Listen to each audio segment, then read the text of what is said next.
What if I told you that a California wine once humiliated the French in their own game, and the world didn't believe it? Yes, in a blind tasting judged by French experts in 1976, two California wines quietly destroyed France's best Bordeaux and Burgundies, shaking the wine world to its core. This wasn't just a wine contest, it was a cultural earthquake.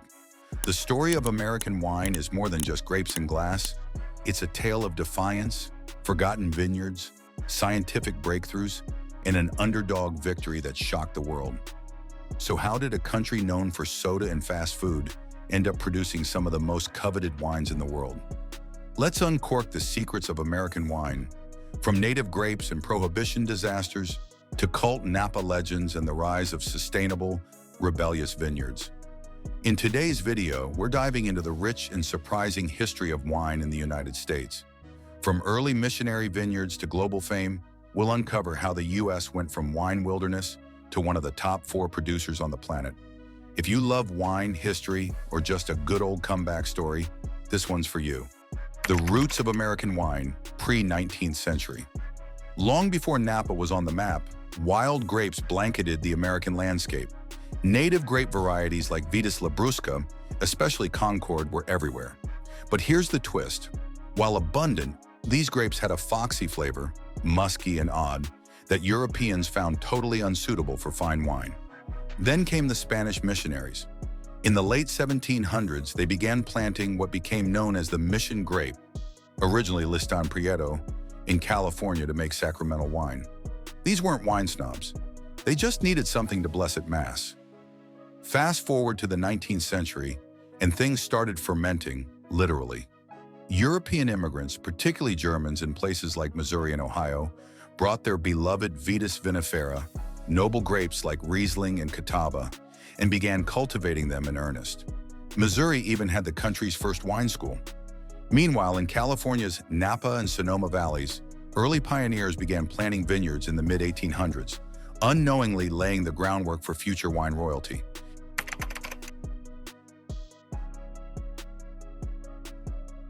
Just when American wine was finding its legs, Prohibition hit.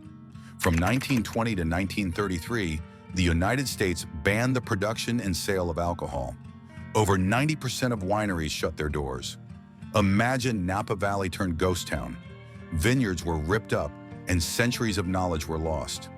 Only a handful of wineries survived, mostly those allowed to make sacramental wine, church loopholes FTW, or grape concentrate bricks that came with warnings like, do not add yeast or let sit in a warm place for 21 days, or it will turn into wine.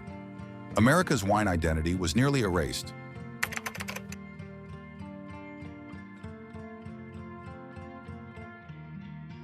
After Prohibition ended, the wine industry didn't bounce back overnight. For decades, mass-produced, low-quality jug wines dominated the shelves. Cheap blends with charming names but questionable taste. Then came a savior.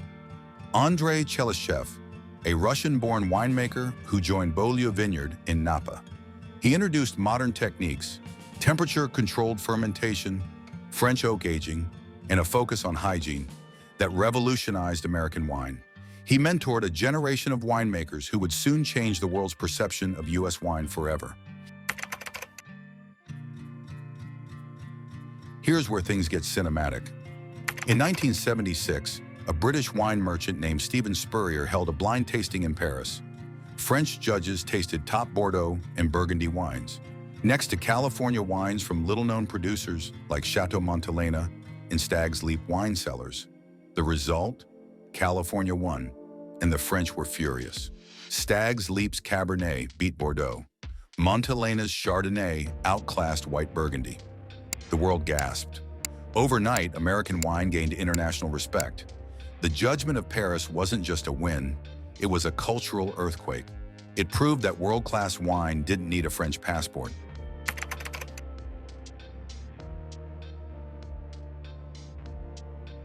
Since that seismic tasting, the U.S. wine industry has exploded. Today, America is the 4th largest wine producer globally, after Italy, France, and Spain. What's driving this boom? Diversity. The U.S. is home to over 270 American viticultural areas, AVAs, official wine regions, across 30-plus states. Each has its own climate, soil, and character. But the focus isn't just on volume anymore. Winemakers are leaning into terroir, sustainability, and expressive varietals. It's not about copying Europe. It's about defining what American wine truly is. Let's tour the top wine regions and what makes them unique. California produces 85 to 90% of U.S. wine. Napa Valley, think cult Cabernets like Screaming Eagle and Opus One. Sun-soaked and structured, these wines are luxury in a bottle. Sonoma County, cooler than Napa, home to elegant Pinot Noir and bold Zinfandel. Paso Robles, known for warm weather reds like Syrah, Grenache, and Cabernet. Santa Barbara, coastal breezes create perfect Pinot and Chardonnay conditions. Mendocino and Anderson Valley, sparkling wines and a hub for organic vineyards. Sierra foothills, Zinfandel reigns here. Some vines are over 100 years old. Oregon, Willamette Valley, Burgundy lovers, meet your new favorite region.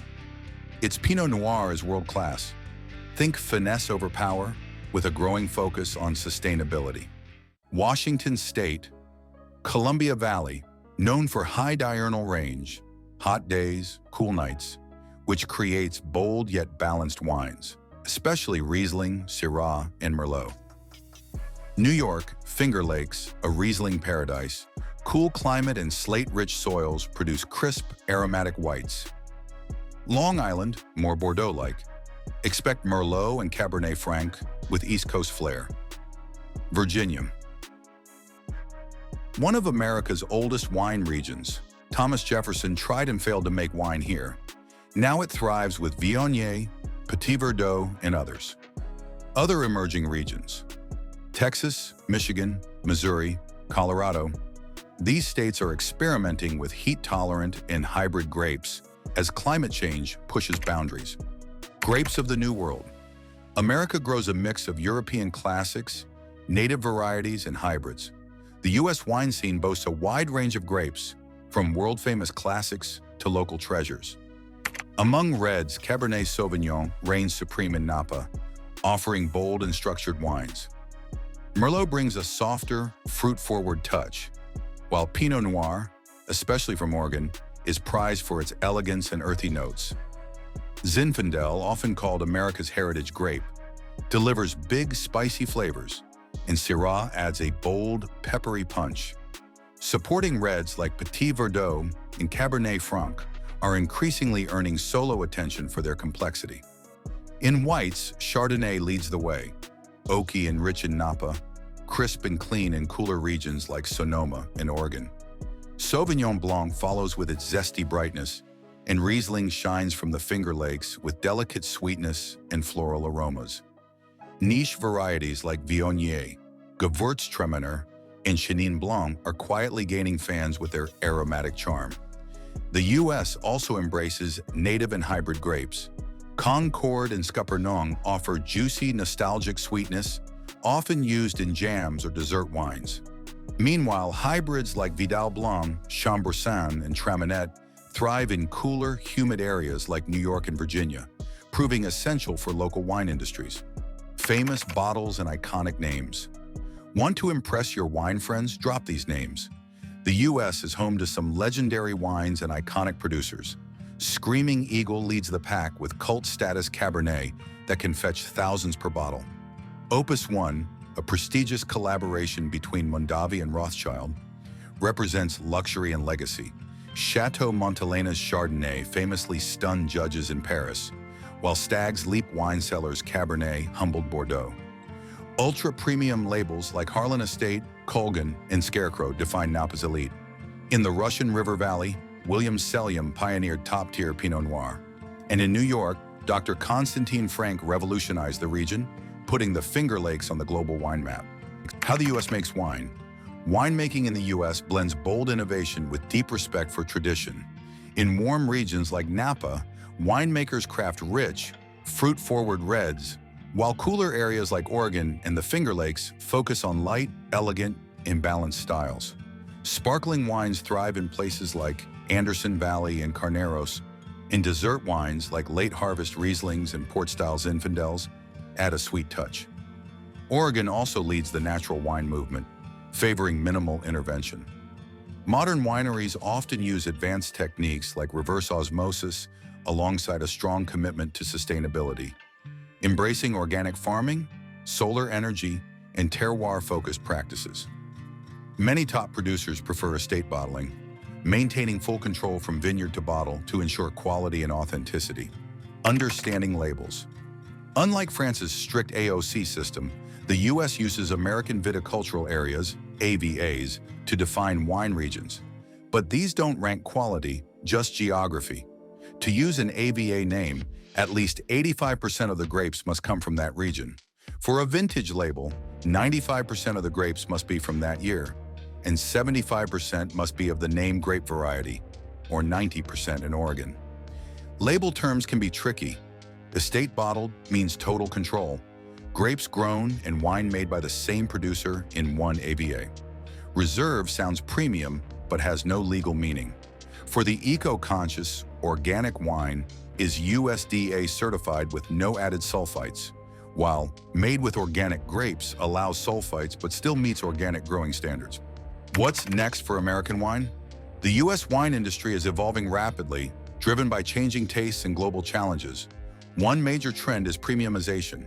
Consumers are increasingly choosing quality over quantity, willing to spend more on better bottles that deliver a memorable experience. At the same time, direct-to-consumer DTC sales are booming. Online wine clubs, virtual tastings, and vineyard-to-doorstep shipping have made it easier than ever to enjoy boutique wines without stepping foot in a store. Climate change is also reshaping American winemaking. Producers are adapting by planting drought-resistant grapes, exploring higher elevations, and discovering cooler regions that may become future hotspots for fine wine. Interestingly, there's a comeback for hybrid grapes. These resilient, disease-resistant varieties are gaining ground, especially in humid or cold climate states like New York and Virginia. Finally, wine tourism is thriving. From iconic Napa Valley to rising stars like Oregon, Virginia, and even the Texas Hill Country, more travelers are building their vacations around vineyard experiences and tasting room visits.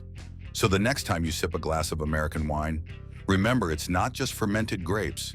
It's survival through prohibition, triumph in Paris, and the story of a nation discovering its own terroir. Which U.S. wine region are you curious to explore next? Drop your favorite below, or the one on your bucket list. And if you enjoyed this journey, don't forget to like, subscribe, and hit that bell. Cheers to sipping history.